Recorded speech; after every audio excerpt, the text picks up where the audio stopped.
Yo, bienvenue dans cette nouvelle vidéo. Aujourd'hui, on va voir une petite fiche technique sur la Colnure Molinae. C'est parti. Donc là, on est au marché des oiseaux sur l'île de la Cité. Donc on va interviewer un peu un éleveur et il va nous dire ce qu'il faut savoir un peu sur la Colnure. Donc il est derrière la caméra et c'est parti. Alors salut, ça va? Salut, comment tu vas mon grand? Ça va, ça va. Donc aujourd'hui, on fait une petite interview sur la Colnure. Tout à fait. Et puis bah voilà, je te laisse dire ce qu'il faut pour avoir une Colnure Molinae à la maison. Et ben en gros, déjà d'abord dans un premier temps, je vais te demander est-ce que tu as peut-être des questions à me poser pour que je puisse donner des réponses qui vont. Des questions que tout le monde serait assujetti à pouvoir poser pour que les réponses soient universelles. Alors déjà, est-ce que comment définir la Colnure Molinae et à quelle espèce appartient-elle? Alors, la conure de manière générale, c'est une espèce d'oiseau qui est intermédiaire entre perruche et perroquet. Ça comporte de nombreuses espèces de conures et on va retrouver tous les aspects comportementaux d'un petit perroquet, mais on ne retrouve pas les inconvénients propres au perroquet. Donc voilà, c'est un oiseau qui est assez familier et c'est des oiseaux qui peuvent être très bien apprivoisés, comme celle-là par exemple. Tout à fait.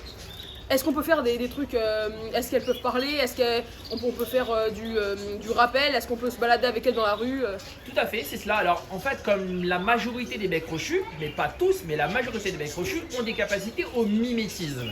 Cela signifie qu'ils puissent reproduire les sons qu'ils entendent.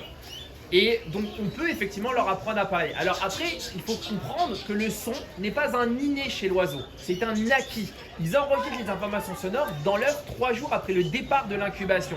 Ce qui fait que si vous prenez une conure qui a été couvée par sa mère et qui ensuite a été élevée à la main à partir de l'âge de 15 jours, et ben à l'âge adulte, cet oiseau-là, au lieu de faire des sons humains, elle va faire les sons de sa maman. Donc elle va peut-être crier. Alors que si vous prenez un œuf que vous mettez en couveuse et que pendant toute la période d'incubation, l'oiseau n'entend que la voix de l'homme et qu'ensuite vous l'élevez à la main et que vous lui apprenez à parler, c'est un oiseau qui va être parleur, mais celui-ci, quand il va se reproduire, il va reproduire par hérédité, par apprentissage en quelque sorte, à la génération future, la parole.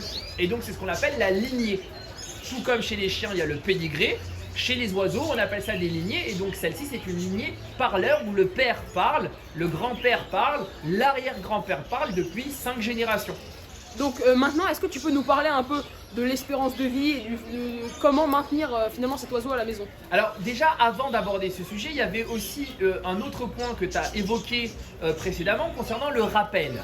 Alors oui, effectivement, la conure est l'une des espèces de petites becs crochus qu'on peut développer le dressage au rappel et donc on peut leur apprendre à suivre et à revenir en volant. Alors il y a de nombreuses personnes à Paris qui ont des conures, qui font du roller avec eux, du vélo, du scooter et de la trottinette. Les oiseaux te suivent et ils reviennent au rappel. Donc oui, on peut le faire. Ensuite, concernant l'espérance de vie moyenne de cette espèce-là, elle tourne aux alentours des 25 ans.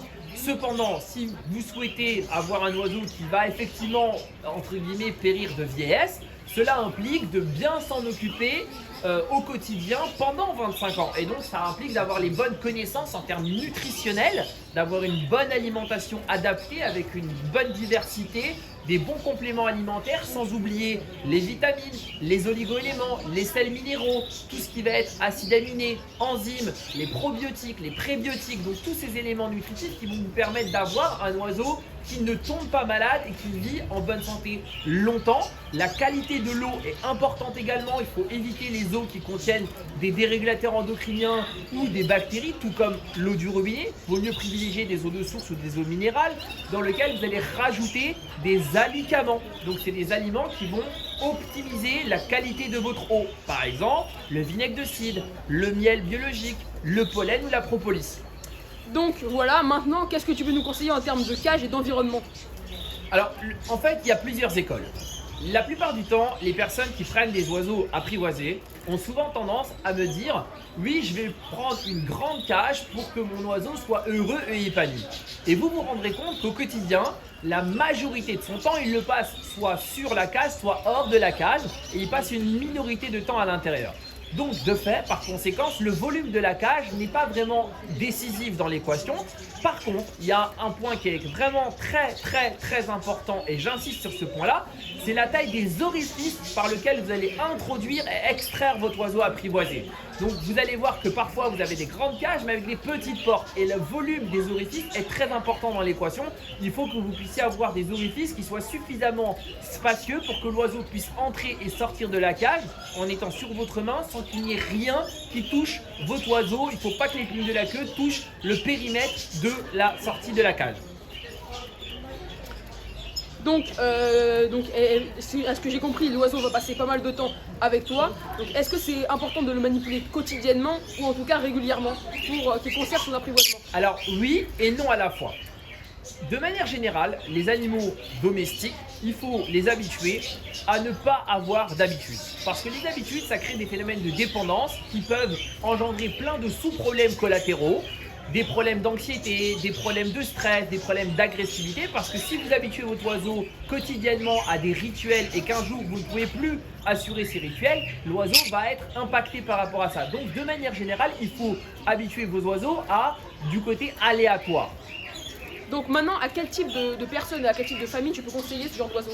Alors cette espèce-là, elle est plutôt de nature polyvalente en fait. C'est une espèce qui s'adapte aussi bien dans un environnement familial, des personnes célibataires, des personnes retraitées, des adolescents, des étudiants en cité universitaire. C'est un oiseau plutôt polyvalent qui a peu de contraintes et beaucoup d'avantages parce qu'il s'adapte assez bien à de nombreuses configurations. Donc maintenant, est-ce que tu conseilles de le mettre avec un congénère ou pas, ou de le laisser seul finalement? Alors, c'est pas une obligation en soi, parce que de la même manière que l'animal est une compagnie pour vous, vous êtes également une compagnie pour lui.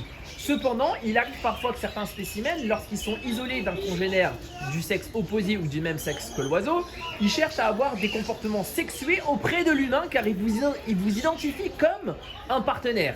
Et donc, dans ce genre de situation, il faudra intégrer soit un partenaire, et idéalement, c'est préférable que ce soit votre oiseau qui choisisse son futur partenaire, soit pour le leurrer dans le fait de ne pas lui mettre un partenaire, vous allez prendre une peluche dans laquelle vous intégrez à l'intérieur des aimants néodymes, qui sont des aimants assez puissants, qui vont magnétiser la peluche, et ça va permettre à l'oiseau d'avoir un partenaire de substitution, car il va identifier ce champ magnétique de la peluche aimantée comme un partenaire, et donc il cherchera à la séduire, à s'accoupler dessus, à être en colère ou énervé dessus, mais vous devenez le soigneur et non le partenaire de votre animal.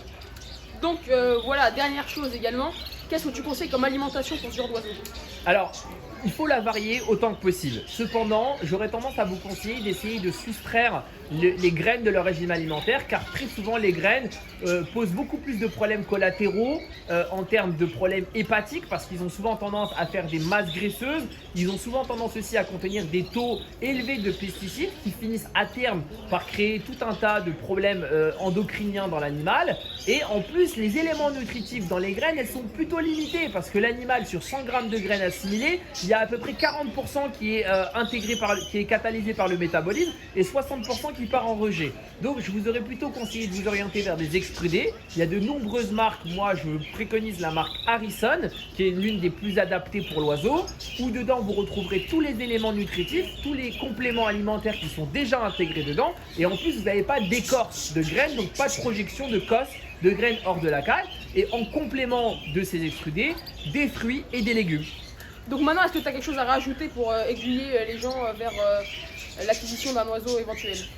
Alors, de manière générale, on part du principe que les personnes qui acquièrent un animal de compagnie, quelle qu'en soit la nature de l'espèce ou de l'animal, généralement, les gens ont des attentes par rapport à l'animal. Il y en a qui vont les prendre pour le côté affectif, il y en a qui vont les prendre pour le chant, d'autres pour la couleur, d'autres pour le côté contemplatif. Et donc, en fonction de vos attentes, on va vous orienter vers une espèce qui correspond ou des espèces qui correspondent à vos attentes, et parfois en fonction d'attentes beaucoup plus précises, on va vous orienter vers un spécimen en particulier qui correspond exactement à vos attentes. Sachant que nous, personnellement, quand nous cédons ce genre d'animaux, nous intégrons dans le prix de vente un service après-vente qui est ad vitam aeternam et qui prend en compte les gardes pour les vacances, ça prend en compte les soins de support, ça veut dire les vermifuges, les taillages de griffes et les mises à jour comportementales jusqu'au décès de l'animal.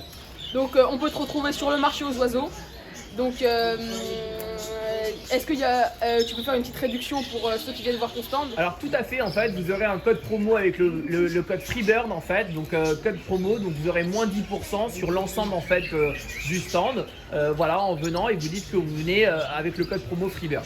Donc voilà, j'espère que vous avez kiffé. Si c'est le cas, n'hésitez pas à mettre un pouce bleu, à vous abonner et si vous avez des questions à mettre en commentaire, on vous répondra. Merci et puis à bientôt.